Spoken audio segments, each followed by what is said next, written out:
এবারে ভোট কেন্দ্রে দেখা যাবে নির্বাচন কমিশনের লক্ষণ রেখা। যত ভোট এগিয়ে আসছে, প্রথম দফা নির্বাচনের আর মাত্র 5টা দিন বাকি। ইতিমধ্যেই কিন্তু নজিরবিহীন একের পর এক সিদ্ধান্ত নিয়ে চলেছে নির্বাচন কমিশন। প্রত্যেকটা বিষয়ের ক্ষেত্রে সুরক্ষা অবলম্বন করে কড়া পদক্ষেপ নিচ্ছে। গতকালের শেষ প্রতিবেদনও কমিশনের বেশ কয়েকটা পদক্ষেপ নিয়ে করেছিলাম। আজকে সকালে ভেবেছিলাম অন্য প্রতিবেদন করব, কিন্তু কমিশন নতুন যে নির্দেশগুলো দিয়েছে তারপরে সকালের এই প্রতিবেদনটা না করলেই নয়। তাই আজকে প্রতিবেদন আবারও কমিশনের বেশ কয়েকটা নজিরবিহীন সিদ্ধান্ত নিয়ে করব, যা এখনো পর্যন্ত কোনো নির্বাচনে কমিশন করেনি। তবে এবারে নির্বাচন শান্তিপূর্ণভাবে করার জন্য এই নয়া পদক্ষেপগুলো কমিশন নিয়েছে। আজকের প্রতিবেদনে দেখাবো ঠিক কি কি নতুন পদক্ষেপ নিল কমিশন। তার জন্য প্রতিবেদনটা সম্পূর্ণ দেখুন। নমস্কার, আমি সানিয়া, দ্য নিউজ বাংলায় আপনাদের সকলকে স্বাগত। আজকে আইসি এবং ওসিদের সঙ্গে বৈঠক রয়েছে নির্বাচন কমিশনের, অর্থাৎ মুখ্য নির্বাচনী আধিকারিক মনোজ আগরওয়ালের। এবং সেই বৈঠকের পাশাপাশি এখনো সকাল পর্যন্ত যে আপডেট গুলো উঠে আসছে, ইতিমধ্যে নির্বাচন কমিশন সূত্রের খবর, এবার থেকে প্রত্যেকটা ভোট কেন্দ্রের প্রত্যেকটা বুথে একটি সুরক্ষা বলয় থাকবে। অর্থাৎ সাদা রঙের চক বা পেন থেকে একটি বলয় তৈরি করে দেওয়া হবে, যেখানে ভোটাররা ভোট দেবেন সেখান থেকে 100 মিটার পর্যন্ত এই সুরক্ষা বলয় থাকবে। অর্থাৎ যেখানে ভোটার ভোট দেবেন সেখান থেকে 100 মিটার দূরত্ব পর্যন্ত একটি সাদা চকের লাইন থাকবে বা সাদা পেন্টের গোল বৃত্তাকার লাইন থাকবে। সেই লাইনটা ভোটার ছাড়া আর কেউ পার করতে পারবেন না। অর্থাৎ প্রিসাইডিং অফিসার সহ বাকিরা যারা যারা ভোট কেন্দ্রে থাকেন তারা প্রত্যেকেই সেই বলয়ের বাইরে থাকবেন, এবং এই সুরক্ষা বলয়ের মধ্যে কেবলমাত্র ভোটাররা প্রবেশ করতে পারবে। এই সিদ্ধান্ত কিন্তু অত্যন্ত নজিরবিহীন মনে করা হচ্ছে, কারণ যে কোনো নির্বাচনের ক্ষেত্রে ভোটারদের মনে একটা ভয় থাকে যে আমরা কাকে ভোট দিচ্ছি সেটা কেউ জানতে পারছে না হয়তো। অর্থাৎ ভোটাররা খুব গোপনে ভোট দিতে চান। ফলে এই সিদ্ধান্ত সেই কথাটা মাথায় রেখে নেওয়া হয়েছে যে ভোটাররা ঠিক কাকে ভোট দিচ্ছেন কেবলমাত্র জানবেন ভোটাররা, এবং দূর দূরান্ত পর্যন্ত অর্থাৎ 100 মিটার কাছাকাছি কেউ থাকবে না। সেই সুরক্ষা বলয়ের মধ্যে কেবলমাত্র ভোটাররা ঢুকতে পারবেন। এটাই কমিশন সূত্রের খবর। এখনো পর্যন্ত কমিশন এই সিদ্ধান্তই নিয়েছে, অর্থাৎ প্রত্যেকটা ভোট কেন্দ্রে প্রত্যেকটা বুথে এবার থেকে থাকবে কমিশনের লক্ষণ রেখা। অন্যদিকে দ্বিতীয় যে পোস্টাল ব্যালটে ভোট প্রভাবিত করার ক্ষেত্রে একটা কড়া সিদ্ধান্ত নিল নির্বাচন কমিশন। ইতিমধ্যে যে খবরটা উঠে আসছে, দেখা যাচ্ছিল হলদিয়ার এসডিও অফিসে যখন সরকারি কর্মচারীরা অর্থাৎ যারা ভোটের দিন ভোট দিতে পারেন না তারা পোস্টাল ব্যালটে ভোট দেন। সেই পোস্টাল ব্যালটের ভোটের দিন পরিষ্কার একজন কনস্টেবল সেই ভোটকে প্রভাবিত করার চেষ্টা করছিল। তার নাম হচ্ছে মাসুদ করিম। ঠিক তার বিরুদ্ধে ইতিমধ্যে নির্বাচন কমিশন ব্যবস্থা নিয়েছে, তাকে সাসপেন্ড করা হয়েছে।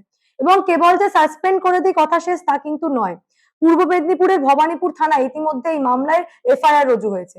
এবং পরবর্তীতে যদি দেখা যায় যে সত্যি সত্যি বড় কোনো প্রভাব পড়েছে বা সত্যি সত্যি প্রভাবিত করার চেষ্টা করেছেন তিনি, সেটা প্রমাণ সহ প্রমাণিত হয়ে যায়, তখন কিন্তু এর বিরুদ্ধে কড়া ব্যবস্থা আরো নেওয়া হবে। এমনকি সেই জন্য এই এফআইআর রুজু করা হয়েছে, এমনটাই জানা যাচ্ছে কমিশন সূত্রের খবর। ভোটার স্লিপ বিলি, প্রত্যেকবারই আমরা দেখি ভোটার স্লিপ বিলি করা নিয়ে একটা সমস্যা সৃষ্টি হয়। বিভিন্ন জায়গায় কেউ কেউ পার্টি অফিস থেকে বিলি করে দেয়, অনেক সমস্যা প্রত্যেক নির্বাচনে দেখা যায়। এবারে কিন্তু নির্বাচন কমিশন স্পষ্ট করে দিয়েছে কোনো পার্টি অফিস নয়, অন্য কোথাও থেকে ভোটার স্লিপ বিলি করা যাবে না। রীতিমতো কিন্তু বিএলও সহ বিএলএরা তারা ভোটার স্লিপ বিলি করতে যাবেন, এবং প্রত্যেকটা ভোটার আপনার আমার মতো সাধারণ মানুষ প্রত্যেকটা মানুষের বাড়ি যাবেন এবং বাড়ি বাড়ি গিয়ে গিয়ে এই ভোটার স্লিপ দিয়ে আসবেন।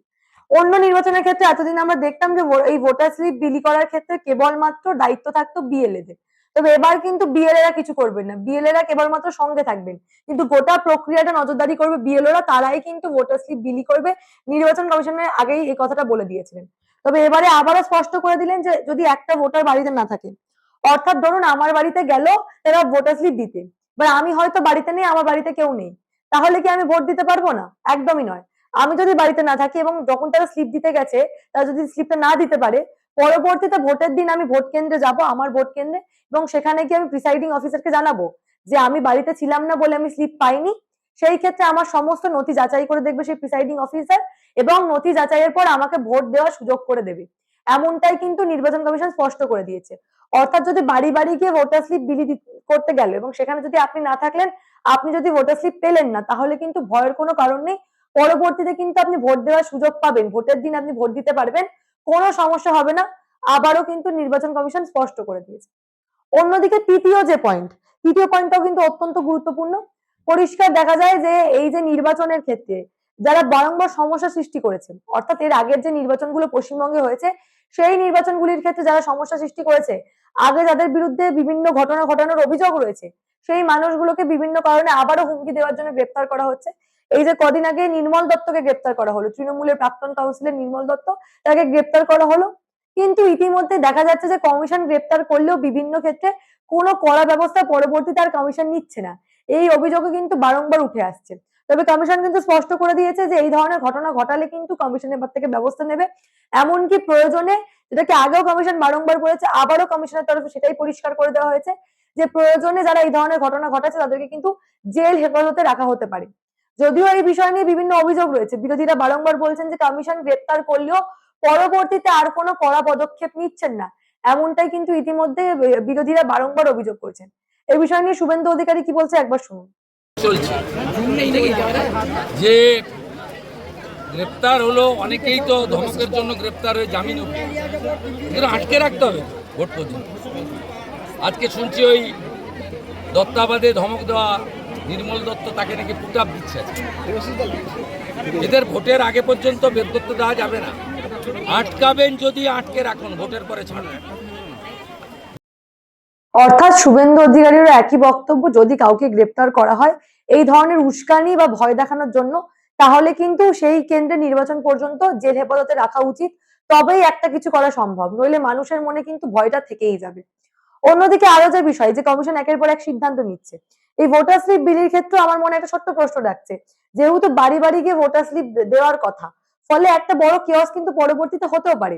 একদিকে এখন পর্যন্ত যেমন বিষয়টা খুব সহজ সরল, যে আপনার আমার বাড়িতে গিয়ে ভোটার স্লিপ দেবে, কিন্তু বিষয় হলো সুপ্রিম কোর্ট যে নির্দেশ দিয়েছে, এই যে ট্রাইব্যুনালে যাদের নাম পরবর্তীতে ওই মানে যেদিন মূল ভোট তার দুদিন আগে পর্যন্ত যে তালিকা বেরোবে, সেই তালিকায় যে নামগুলো আসবে, অর্থাৎ তাদেরকে আবার ভোটার স্লিপ দিতে যেতে হবে তাদের বাড়ি বাড়ি।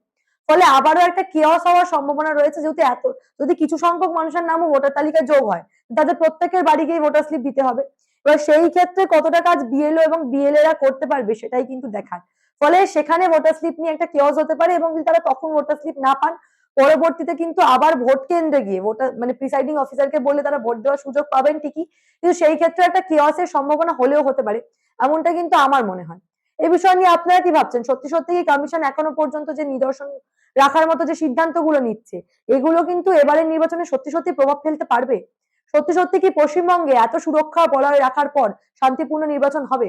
এই বিষয় নিয়ে আপনাদের মূল্যবান এবং গুরুত্বপূর্ণ মতামত অবশ্যই আমাকে জানাবেন দ্য নিউজ বাংলার কমেন্ট সেকশনে, এবং দেখতে থাকুন দ্য নিউজ বাংলা।